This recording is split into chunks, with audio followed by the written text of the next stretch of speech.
გამარჯობა, მოგესალმებით ის არხზე. გეპატიჟებით ნახოთ ჩვენი მორიგი ეპიზოდი. თავარ როლშია ჩვენი ბოლო მოდელი სერიიდან. ასე რომ გელოდებით. მკვდარი თევზი. სიგრძე 6.7 ინჩი, ანუ 167 მმ. შეფუთვაში 2 ცალია. ასევე ეს არის ერთადერთი შეფუთვა სერიიდან, სადაც ბლისტერში 2 ცალია. სატყუარის წონა 26.5 გრამი.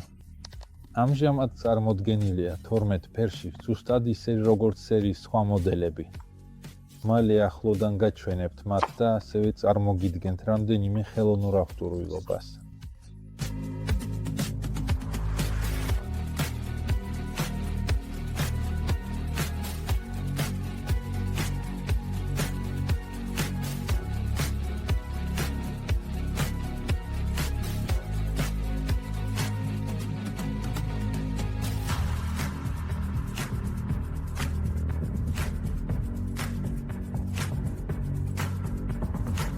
ახლა გვაქვს პირველი სტანდარტული აღჭურვილობა, ვერტიკალური აღჭურვილობა. დავიწყებთ კლასიკურად კაუჩით, ზუსტად ისე როგორც წინა ეპიზოდებში.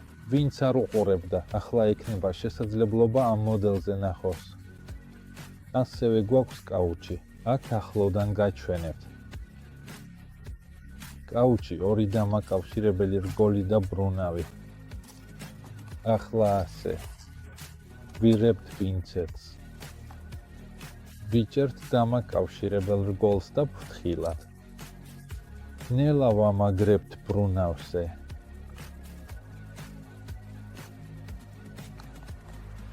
შემდეგ ვიღებთ კაუჩს და ვამაგრებთ ამას კაუჩზე. ვატრიალებთ.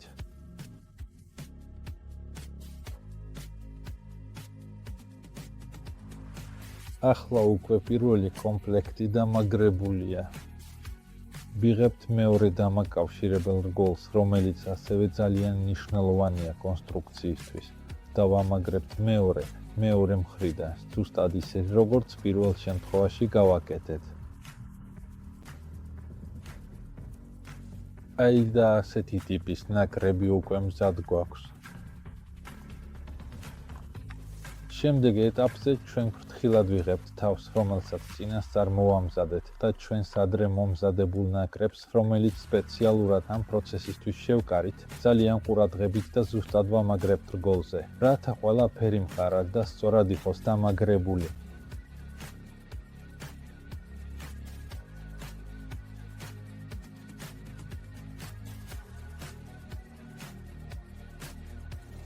ვიღებთ ჩვენს dead piece.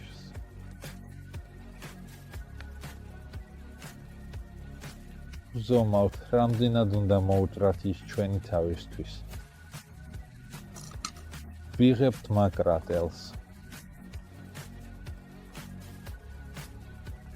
სჯობს გრძელი იყოს, უფრო მოსახერხებელი იქნება. ვჯრით.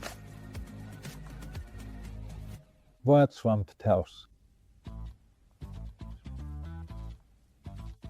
და გვერდიდან ძალიან ნელა და ფრთხილად. სწრაფად არა, არამედ ყურადღებით ვატრიალებთ. შემდეგ ასე მომზადებულ სათგუარას ან ერთი მხრიდან კითხვა, რომელი მხრიდან გინდათ უფრო დიდი ჭრილები ჩვენს დედფიშზე, რადგან ერთ მხარეს პატარა, მეორე მხარეს კი უფრო დიდი. მე პირადად ისე გავაკეთე, რომ უფრო დიდი ჭრილებია. ვაცვამთ პინებს კაუჩისას ჩვენს დედფიშზე. ვაგდებთ მთელ აღჭურვილობას და კომპლექტი ასე გამოიხურება. აქ გვაქვს სრულიად რბილი კუდის ნაწილი. კუდი ახლა გვერდულად დგას. ძალიან ლამაზად იმუშავებს, რასაც მალე აკვარიუმშიც ნახავთ. აქ გვაქვს სტანდარტული ხრახნიანი ფოის თავი. და ზუსტად ისე როგორც ადრე, მოვამზადე ასეთი ნაკრები ასაწყობად და ვამაგრებთ ჩვენს კომპლექტს ზედა ან ქვედა რგოლზე. თუ ძალიან ახლოს ვთევზაობთ ფსკერთან, გირჩევთ ქვედა რგოლზე დაამაგროთ. თუ წყლის სიღრმეში ვთევზაობ, თევზს აქვს ადგილი აჩქარდეს და შეტევისთვის მოემზადოს, თამამად შეგვიძლია ზედა ასაწყობი გამოვიყენოთ. პირადად მე ზედა ასაწყობი მირჩევნია. სატყუარებს დამატებით ერთკბილა კაუჭებს არ ვამაგრებ. ძალიან იშვიათად, მხოლოდ მაშინ, როცა მართლაც ძალიან ბევრი გბენა გვაქვს და ვერ ვახერხებთ მათ დაჭერას. თუ პატარა თევზები აქტიურობენ, მათზე ყურადღებას არ ვამახვილებთ. ვიცურავთ და ვეძებთ რამე უფრო დიდს. აქ კი ვიღებთ კიდევ ერთ უკლეას. ასეთი ნაკრები გვაქვს.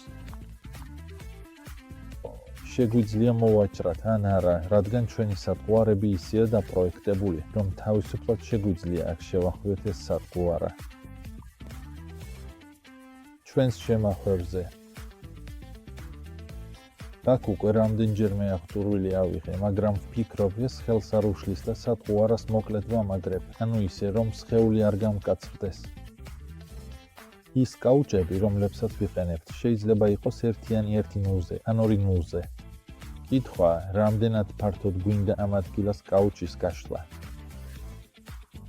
ორი ნულზე კაუჩიც ამ შემთხვევისთვის ძალიან დიდი არ იქნება.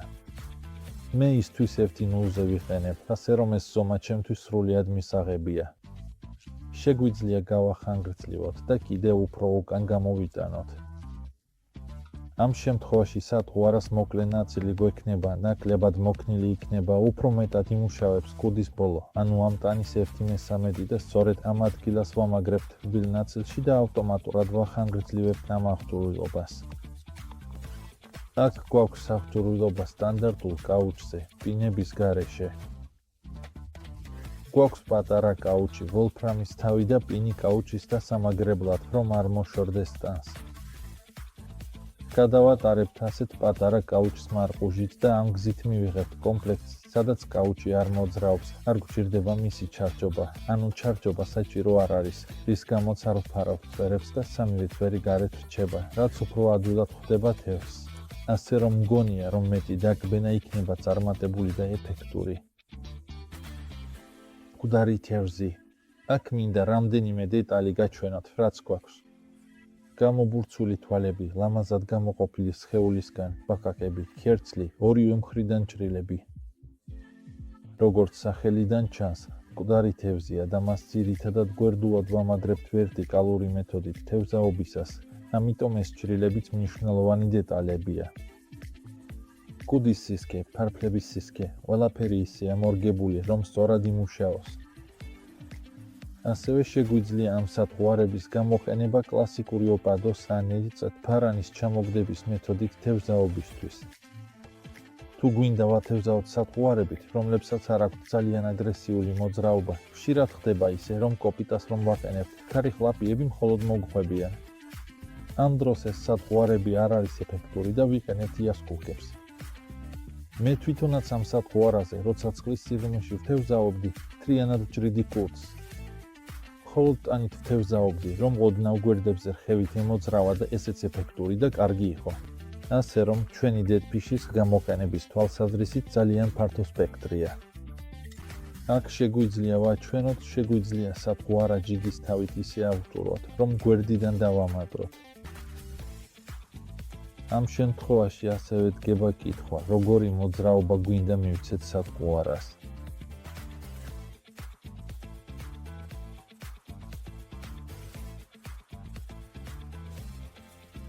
თავარია, რომ ისე ავჭუროთ, რომ სატყუარა ჰორიზონტალურად იყოს, არ გადაიხრებოდეს. აქ ჯიგის თავსა და კაუჩის მუხს შორის სწორად არის აღჭურვილი.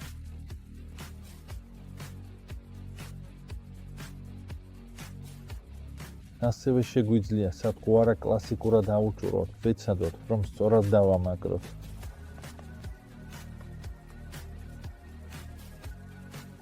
და გვაქვს კლასიკურად აღჭურვილი ჯასკოვკა.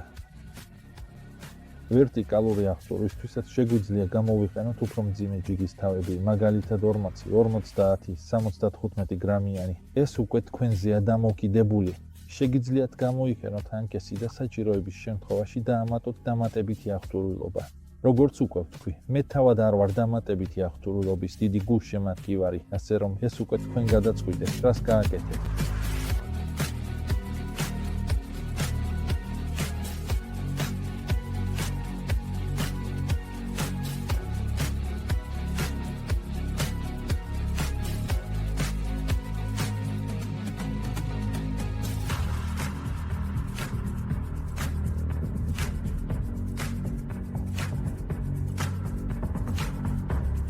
მადლობთ ყურადღებისთვის. ამავე ადგილიდან მინდა გულწრფელად მოგიწვიოთ რიბომანიაზე, რომელიც სულ მალე გაიმართება, სადაც შეძლებთ ყველა ამ სათხოვარას შეხებას, ნახვას, ფერების სრულად შეფასებას და რაც მთავარია, საუბარს.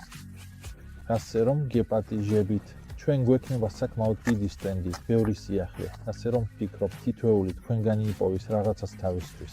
გულწრფელად გეპატიჟებით, იყავით კარგად.